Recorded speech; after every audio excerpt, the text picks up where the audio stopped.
Clint Eastwood, a living legend of Hollywood, appeared on the set of The View with his characteristic calm. He wasn't there to draw attention, only to talk about his upcoming memoir, a work as highly anticipated as any film. But what was expected to be a light conversation quickly took a turn when Robert De Niro, also a guest on the episode, began expressing opposing views. Within minutes, The View's stage turned into a battlefield. The clash between the two sparked a wave of tension so intense that one of them had to leave the live broadcast. The atmosphere in the View studio initially carried its usual excitement. Bright lights, the audience buzzing with chatter, eagerly awaiting the rare moment of seeing two cinematic icons share the same space. Clint Eastwood, still poised with eyes as cold as steel, entered the studio without showing emotion. He didn't look around, didn't smile, just walked slowly, steadily, as if stepping into a pre-calculated film scene. Robert De Niro was different. Already present in the studio, he was cheerfully chatting with the hosts, shaking hands warmly, his smile relaxed as if it were a casual morning coffee. But for Clint, everything was serious, especially when it came to politics, honor, or the art of filmmaking. And that's where the first cracks began to form. Before diving into the story, comment where you're watching from, and don't forget to subscribe so you won't miss the latest stories. As the studio filled with the familiar opening music, the cameras panned across the excited faces of the audience before settling on the central round table where the show's hosts were ready. Whoopi Goldberg, leading the conversation, smiled brightly. "Hello, ladies and gentlemen of The View. Today we have a special, absolutely special show," she said, her eyes on the audience. Two men, two living legends, two giants of cinema, and also two very, very different personalities. The audience burst into laughter and applause. Whoopi continued, her tone enthusiastic but laced with subtext. "We're here today with the actor, director, producer, the man who made the silent cowboys immortal, Mr. Clint Eastwood." Thunderous applause. Clint nodded slightly. No smile. And of course, the man who needs no introduction, Robert De Niro, an icon of American cinema with countless iconic roles and opinions he's never shied away from sharing. Whoopi kicked off the conversation, her tone warm but cautious. "Clint, your memoir is surely a treasure trove. But what made you decide to write it now at this point in your illustrious career?" Clint looked at her, pausing briefly before speaking, his voice low and raspy like desert wind. "I figured if I have something worth saying, I'd better write it myself so others don't have to make it up." The studio hushed for a moment before the audience chuckled at Clint Eastwood's signature bluntness. But only Maggie, his longtime assistant, knew that from here the storm was just beginning. Eastwood continued, his voice low and firm. "I wanted to share what I've learned about honor, about standing tall when the whole world's against you." His words were like a declaration, earning applause and nods of agreement from some. De Niro, tapping the table lightly, cut in. "A memoir. I think audiences today want more modern stories, not just cowboys and guns." His smile carried a hint of sarcasm, prompting giggles from some audience members, but the atmosphere grew heavy. Joy Behar, co-host and quick-to-sense drama, jumped in. "Bob, you're known for speaking candidly about society.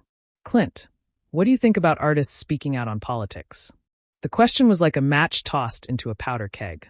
Eastwood tilted his head, his eyes narrowing as if taking aim. "Talking's easy," he replied. "But if it's just for attention, you're better off keeping quiet." His sharp words aimed directly at De Niro drew gasps from the audience, with a few whistles echoing. De Niro raised an eyebrow, undeterred. "I speak out because I believe in it, Clint, not like someone who just makes films to glorify the past." He emphasized past as if pinning Eastwood to a bygone era. The audience split, some clapping for De Niro, others shouting, "Clint." Sonny Hostin tried to defuse. "Both are legends. Let's talk about art, shall we?" But Eastwood and De Niro's gazes were locked, neither willing to back down. Backstage, Lisa, the veteran producer, whispered to an assistant. "They're digging their own graves." Tony, De Niro's manager, stood nearby, shaking his head, knowing his boss wouldn't back off easily. Emma, a young reporter, scribbled furiously, sensing every word was pushing the stage to the brink. Whoopi, sensing the tension rising, tried to steer the conversation. "Clint, in your memoir, what do you say about Hollywood today?" Eastwood gave a faint smile, his voice low. "Hollywood now just chases money. They've forgotten storytelling is about touching the heart." De Niro laughed, cutting in. "Touching the heart? Clint, you think audiences still want to see squinting guys shooting each other?" Clint Eastwood, sitting solid as a rock, his sharp eyes holding a deadly calm. Robert Niro, leaning forward, hand on chin, flashing a half-smile like a fighter probing for an opponent's weakness. The hosts, led by Whoopi Goldberg, tried to keep control, but Joy Behar's eyes sparkled as if egging on a fire to erupt. Sarah Haynes, sensing the heat, attempted a softer question. Clint, you defined an era with your cowboy films. What makes those stories timeless? The question seemed gentle, but sparked a clash of ideals. Eastwood lifted his head, his voice deep like distant thunder. My films are about people, fighters, those who don't bend. That truth outlasts time. No need for frills. His words landed like a hammer, igniting roaring applause. Some audience members stood shouting, "That's right, Clint." An elderly woman in the front row raised her hand, her face glowing with pride. Niro, refusing to be overshadowed, jumped in with a voice sharp as a blade. Truth? Your films are monochrome paintings. Good versus evil, no depth. Audiences today want complexity, like Killers of the Flower Moon, where every perspective is dissected. He emphasized the film's title as if hoisting a trophy. Part of the audience, especially younger ones, clapped loudly, agreeing with Niro's sophistication. A girl in the second row nodded vigorously, whispering to her friend, "Bob's right." But Eastwood didn't blink, his gaze like an unmoving hill against the wind. Complexity, Eastwood replied, his voice slow but cutting like a razor. You call it complexity, I call it clutter. Audiences don't need lectures. They need to feel the heart of a story. He paused, his eyes sweeping over Niro. Then to the audience, a man protecting his family, his land. That's truth. No decoration needed. The audience erupted. Applause like rolling thunder, drowning out boos from Niro's supporters. A middle-aged man in the right corner yelled, "That's Clint," while a group of older women nodded, their eyes shining. Niro, feeling the pressure, clenched his fist but kept his smile. Clint, you talk about heart, but the times have changed. Your films belong to old theaters where everything was simple to the point of naivety. He turned to the audience, his voice persuasive. Today we need stories that dig into psychology, social conflicts. That's real art. Some audience members nodded. A few "that's right" calls rang out, but they weren't strong enough to overtake Eastwood's momentum. A young man near the stage raised his phone, recording every second as if capturing a boxing match. Sonny Hostin, sensing an opportunity, interjected, "Is Hollywood losing balance between art and entertainment?" The question was a trap, and Niro took the bait. Hollywood's evolving, Sonny. Films like mine challenge audiences, force them to think. Cowboy movies, they're just dreams of a bygone era. His words were a punch, but Eastwood didn't flinch. He leaned forward, his voice low but powerful. Dreams, you call what people bled to protect a dream? You're wrong, Bob. That's blood and sweat. Something your films rarely touch. The audience exploded, cheers mixing with boos in a whirlwind. A group in the left corner chanted, "Clint, Clint," while some younger folks near the stage clapped for Niro. Whoopi, seeing things spiraling, raised her hand. Okay, both have a point. But what do audiences want from films today? Her question was ignored. Niro, refusing to yield, pressed on. Audiences want truth, Clint. But the truth of this era, not fairy tales about lone heroes. Eastwood smiled, but it was the smile of a hunter facing prey. What's your truth, Bob? A flashy performance for awards, or a story that sticks with people forever? I choose the latter. His words were a slashing blow, leaving Niro stunned, the smile on his face freezing. The audience roared, applause like crashing waves drowning out all else. A girl in the back row shouted, "Take him down, Clint." An elderly man raised his fist as if watching the fight of the century. Backstage, Lisa was nearly holding her breath. They're tearing the show apart. Tony, Niro's manager, gripped his phone, sweat beading on his forehead, knowing his boss was cornered. Joy Behar, unable to hide her excitement, whispered to Ana Navarro, "This is gold for ratings." But Ana, worried, shook her head.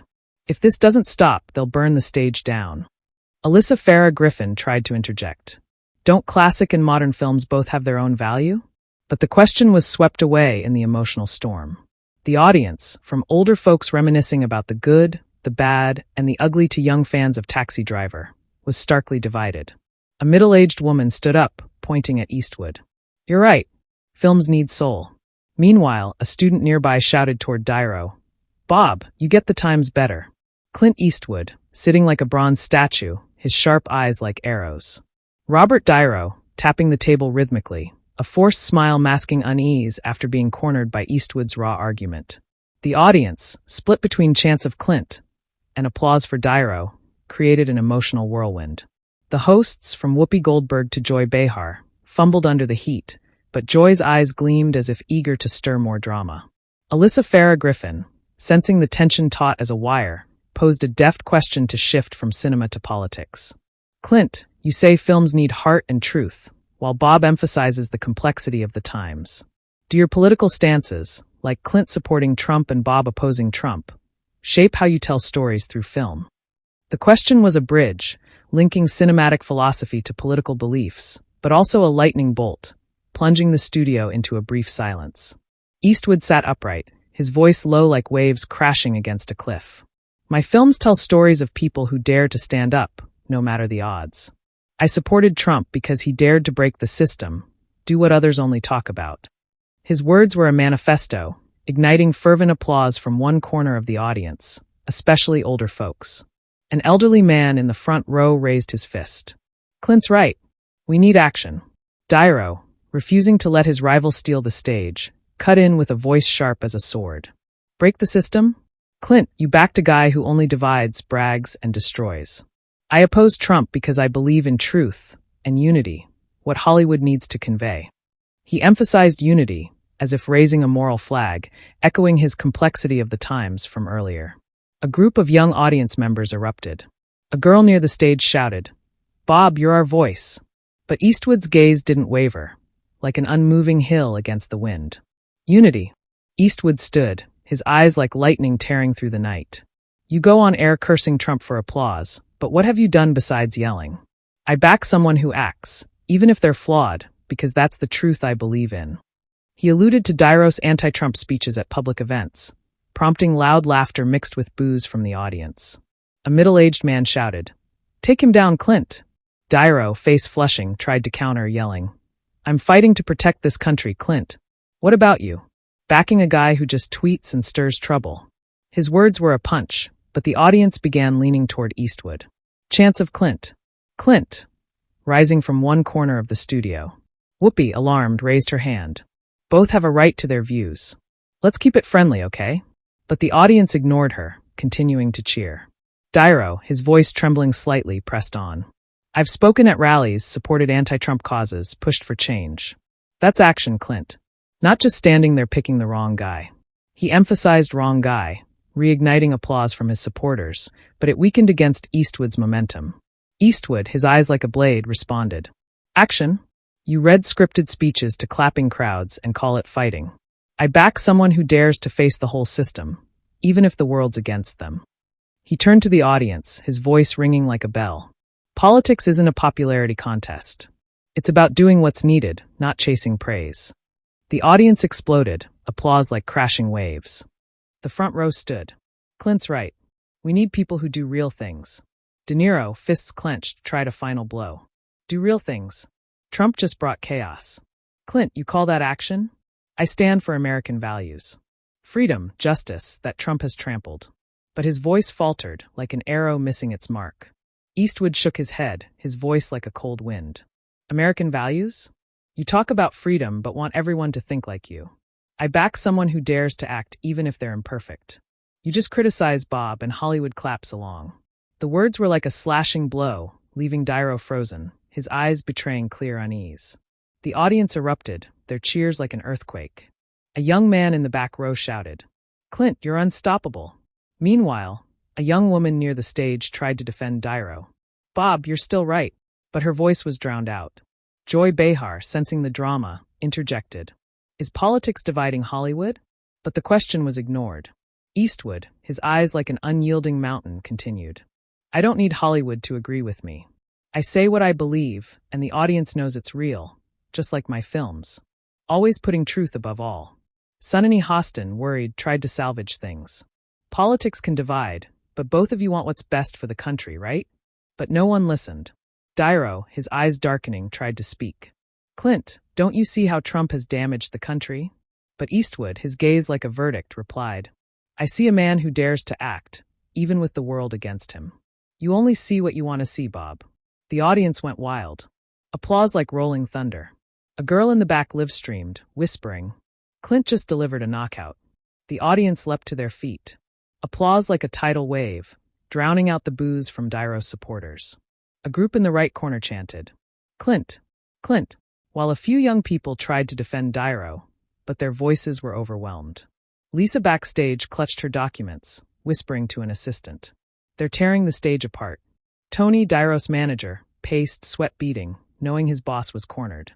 Ana Navarro, anxious, whispered to Sonny Hostin, "We have to do something or this will spiral out of control." But Joy Behar, eyes blazing like a torch, replied, "Out of control? This is legendary TV." The cameras zoomed in on Eastwood, commanding, unyielding, and Niro, proud but shaken. Sonny Hostin, desperate, tried again. "Politics can divide, but both of you want what's best for the country, right?" But the audience didn't listen. Niro, his eyes darkening, made a final push. "Clint, don't you see how Trump has damaged the country?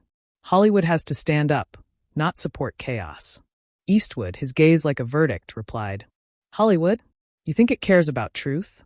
It just chases the crowd, Bob, and you're part of that game." His words were like a dagger, leaving Niro rattled. The audience exploded. A girl in the back live-streamed, whispering, "Clint just delivered a knockout." Ana Navarro, sensing the air still crackling after Eastwood's jab at Hollywood, posed a question to shift the debate. Building on the prior attack, "Clint, you just said Hollywood chases the crowd and doesn't care about truth. So for Bob, who believes Hollywood promotes unity, what role should this industry play in society today?" The question was a door to a new battlefield, leveraging the political rift from earlier to dig into Hollywood's mission, but also a lightning bolt, reigniting the divide between the two legends. Eastwood sat upright, his voice low like waves crashing against a cliff. Hollywood used to tell stories that stirred the soul, inspired courage. Now it's just a machine grinding everything down to spit out money and fame. His words were an indictment, setting the audience ablaze. An older woman in the front row raised her hand, shouting, "That's the truth." Niro, refusing to let his rival dominate, fired back with a voice sharp as a blade. "A machine? Clint, Hollywood is a cultural flame, driving change, breaking prejudices. Look at my Tribeca. We bring art to people, not just sell tickets." He emphasized Tribeca as if building a fortress to defend his legacy. A group of young audience members clapped. A guy near the stage shouted, "Bob, you're making history." But Eastwood, his eyes locked on Niro, was like a hunter smelling blood. "Culture?" Eastwood replied, his voice slow but heavy as lead. "You call soulless, effect-laden films culture? Hollywood now sells empty dreams, not art." He turned to the audience, his gaze like a desert wind. "People need stories of courage, of sacrifice, not performances for show." The audience erupted. Applause like crashing waves. An elderly man in the right corner stood, pointing at Eastwood. "You're right. Hollywood's lost itself." Niro, his hand trembling slightly, tried to hold his ground. "Clint, you're wrong. Hollywood reflects society, from equality to climate change. My films, like The Deer Hunter, changed how people see war." He turned to the audience, his voice full of passion. "We tell stories that make the world think, not just entertain." Some audience members nodded. A few, "That's right," calls rang out. But Niro's strength was fading against Eastwood's momentum. A girl in the back recorded, whispering, "Bob's trying, but Clint's too strong." Sonny Hostin interjected, her voice anxious. "Does Hollywood have a responsibility to shape society, or just tell stories?" But the question was like a breeze passing through a furnace. Eastwood, his eyes like a hammer, continued. "Shape society? Hollywood now just chases trends, stuffing messages to pander to the crowd. I make films to tell the truth, not to preach." He paused, staring straight at Niro. "You call Tribeca art. I call it a stage for you to pat yourself on the back." A group in the left corner chanted, "Clint, Clint." While a few young people tried clapping for Niro, their voices were lost. Niro, face flushed, fired back. "Pat myself? I built Tribeca to support young artists, to bring stories to the world. What about you, Clint? Just making films about loners, irrelevant to anyone but you." His words were like an arrow, but they missed the mark. Eastwood shook his head, his voice like a cold wind sweeping through. "Loners? I tell stories about people who dare to stand up. You tell stories to get praised, Bob, not to change anything." The words were like a slashing blow, leaving Niro frozen, his eyes betraying clear unease. The audience went wild. Applause. Like a tidal wave. A middle-aged man shouted, "Clint, you're the king." While a young woman near the stage tried to defend Niro, "Bob, you're still a legend." But her voice was drowned out. Whoopi, desperate, raised her hand. "Okay, both love Hollywood, but what does society need from films today?" But no one listened. Niro, trying to regain ground, said, "Society needs films that challenge Clint. Your films just make people dream of a world that no longer exists." Eastwood smiled. But it was the smile of a warrior before victory. "Dream. I make people remember that courage and honor still matter. What about you? Chasing trendy films and calling it art." He turned to the audience, his voice ringing like a bell. Hollywood doesn't need to change the world. It needs to remind the world what's worth keeping. The audience leapt to their feet. Applause like rolling thunder. An elderly woman in the front row raised her fist. "Clint Wright, that's real film." Niro, for the first time, showed clear unease, his hand gripping the table's edge.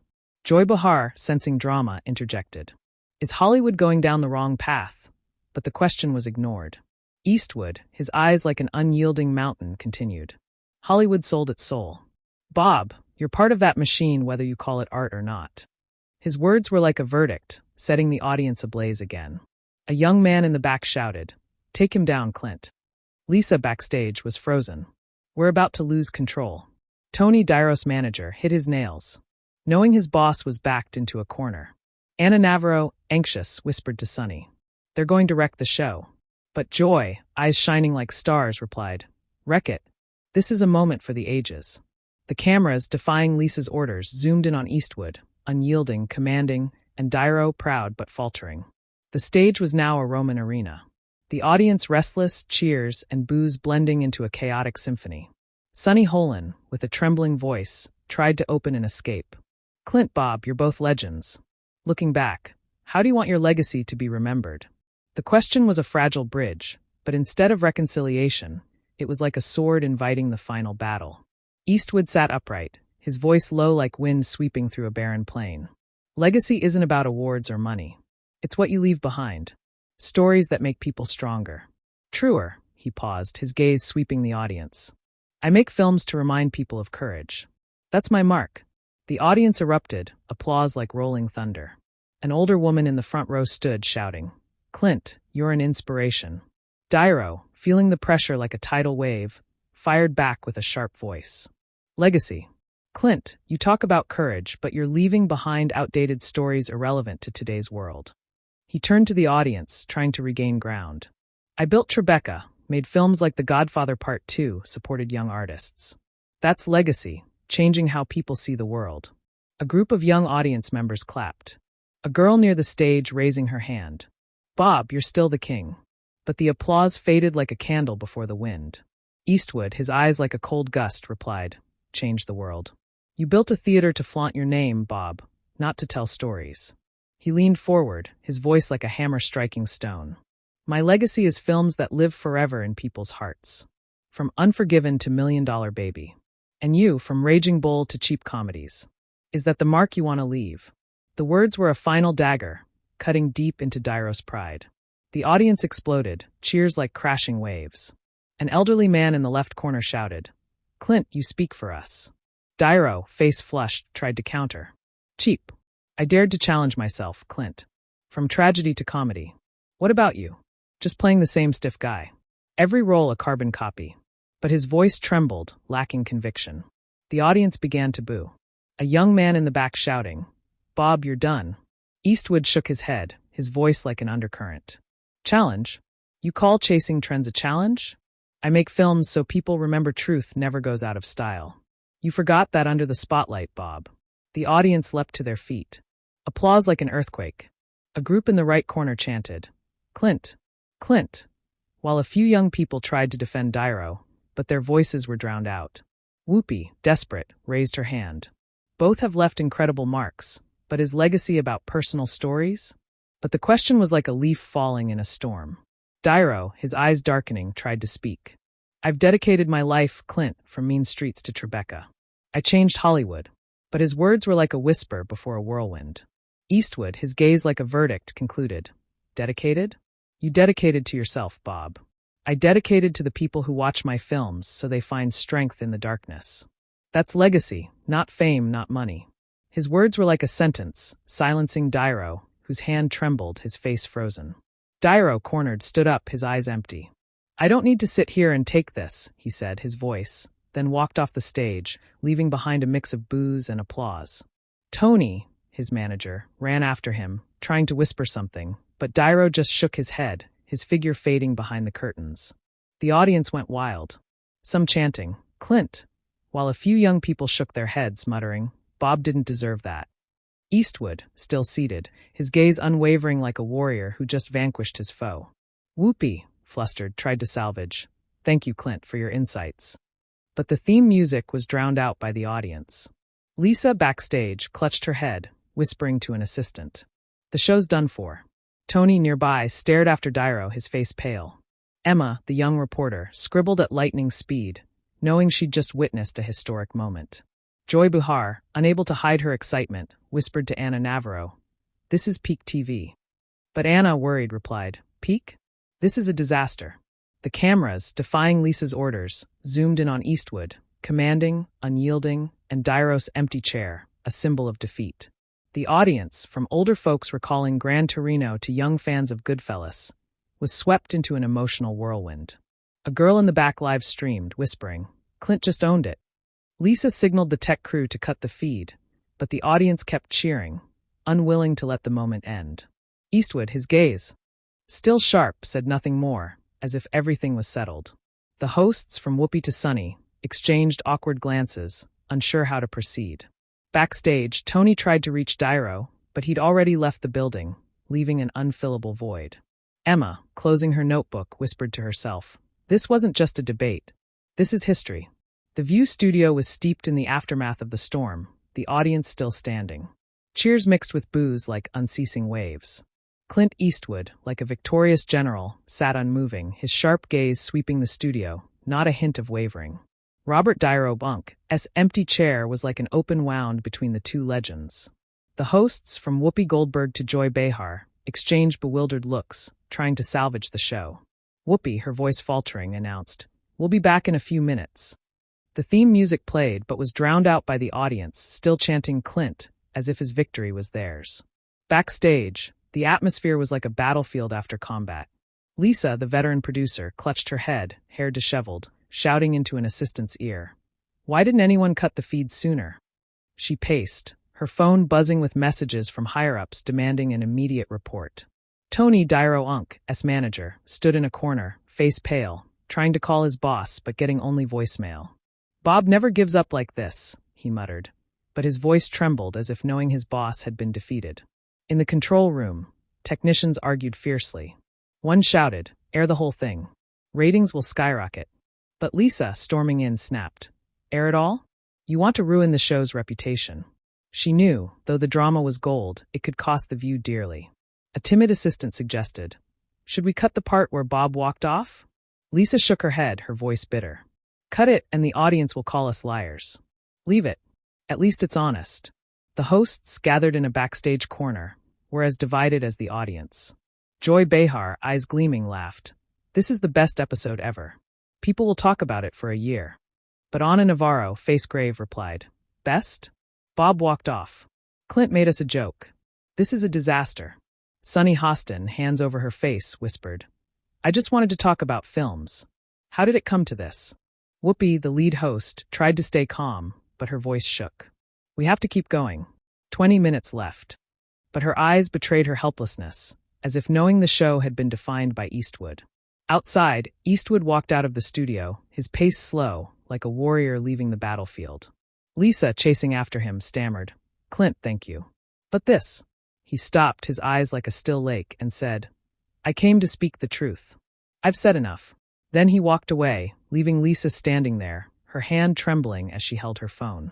A security guard watching whispered to a colleague, "He's a real cowboy, no joke." In the green room, Tony finally reached Niro, but got only a brief reply. "I'm done, Tony." Niro, sitting in his car, stared out the window, his face weathered, as if confronting himself. The man who'd faced every challenge was now shaken by Eastwood's words. Tony, trying to console him, said, Niro, you're still a legend. Tomorrow, people will forget. But Niro didn't respond, his gaze lost in the void, as if searching for something he'd lost. Emma, back at her hotel, opened her laptop and sent her first draft, Clint Eastwood versus Robert Niro. The battle that defined Hollywood. She knew that in just hours, social media would explode and the story would spread like wildfire. At the studio, the audience slowly dispersed, but the chatter didn't stop. Lisa, back in the control room, watched the replay of Niro walking off the stage. She sighed, knowing that whatever the outcome, the view had changed forever. Eastwood, with his uncompromising truth, hadn't just defeated Niro. He'd etched an indelible mark into the show's history. The tension in the studio had subsided, but its aftershocks rippled like a hurricane across social media.